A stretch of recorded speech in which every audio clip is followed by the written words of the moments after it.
Hi, everybody. Happy Friday. Hope you're doing well. Hope you've had a great week so far. Super glad that you have tuned in today and are checking out the video.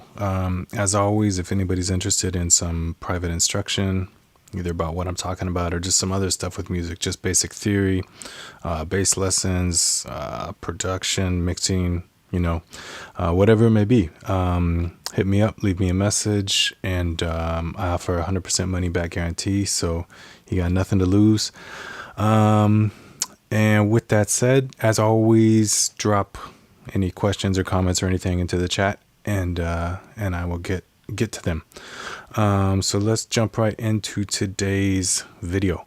We've been talking the past few weeks about creating different synth sounds and then kind of working on arrangement at the same time. And I wanted to kind of bring those ideas together. So the progression that we had been, or that I had been using, was just something like this, right? And I can play it on that was the second synthesized sound that I more or less introduced. The first synthesized sound that we went over some weeks ago was this.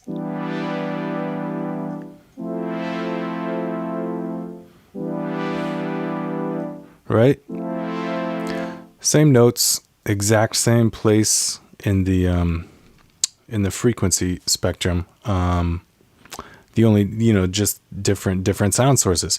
So I thought it would be kind of cool to mix and match these notes, if that makes sense. So I'll start off, let's play that bottom note with that sound, and then the other notes I'm just going to keep in the different sound. So it sounds like this.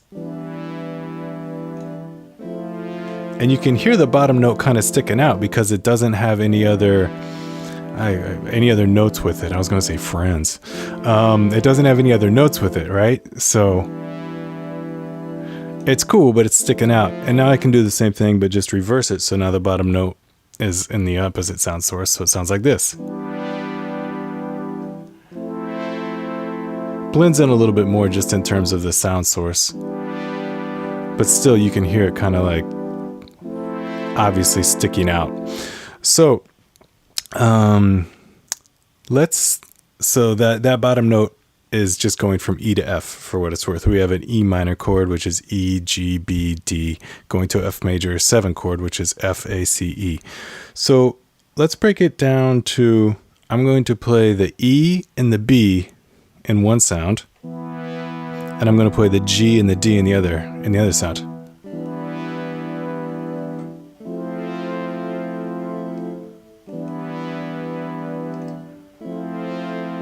So hear how that's a different sound than, that's all monochromatic maybe. It's probably not the right word. That's all the same color. But when we add in this second one, 2 colors. And now let me flip them, meaning that the notes that synth 1 was playing, synth 2 will now play, and the notes that synth 2 was playing, now synth 1 will play. It's cool how that changes, right? I kind of like it like this. I kind of like that. That sounds good to me. And this is building off of last week's lesson where I was talking about really liking fifths. Fifths are really, really good to our ears because of the ratio. It's a 3-to-2 relationship, which gets back into the harmonic series, which gets back into older videos. But it's the relationship of a third tone to a second tone with a fundamental harmonic series that it was based off of. And then fifths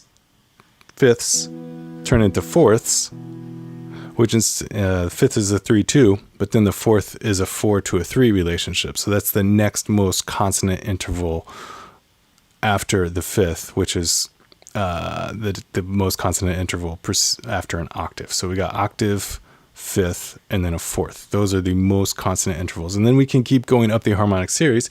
And from our fourth, or excuse me, after our fourth, then we get our 5 to 4 major third, right? You all know and love that sound. So let's bring it back though, because I don't want to get to major thirds just yet. So there's that fourth, the 4-3 relationship, or we can put that B on top, still have the E on the bottom, and have a 3-2 relationship. Very consonant. We love this. So that was how I got to, well, what notes am I going to put in what instrument, right? So it's like, oh, I'll put a fifth in one keyboard and a fifth in the other keyboard. So E to B and G to D. But I remember I like this sound, E to B, G to D. All right, so I like that. What would it sound like though if I took this note and put it in this sound? So I've got this in the sounds, and now that nice D up top.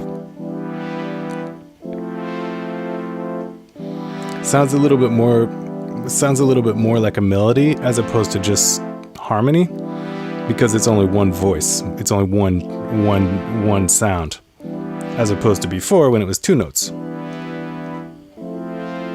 Now it's a little bit harder to separate them. I hope that makes sense. So I would encourage everybody when they're coming up with their arrangements to not only explore using different sound sources, but also to explore what notes they're going to assign to each sound source. Back in the day, called it arrangement or orchestration from orchestras. You know, it's like, I'm going to give this note to the trumpets, I'm going to give this note to the violins, I'm going to give this note to the flutes, or what have you. That was orchestrated. Now we have orchestration, but we need to do it. Most of us don't have orchestras at our fingertips. So we need to learn how to orchestrate with the instruments that are at our fingertips. Let's see here. I'm trying to think if there's anything else I want to say about that. I would just really...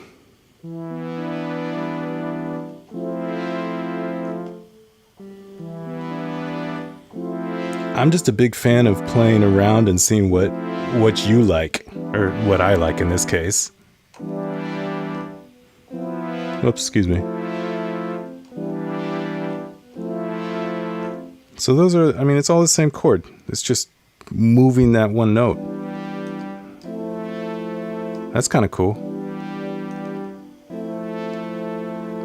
Or maybe even this. Whew, not that. That's kind of nice. It's all about finding out what's available to you, so that you can then in turn find out what is the most personal to you. So I hope that was helpful. I think I'm going to leave it at that, and tune in next Friday, 2 p.m. Eastern time. I will be here talking about some more cool stuff that I like. All right, hope you enjoyed it. Talk to you later.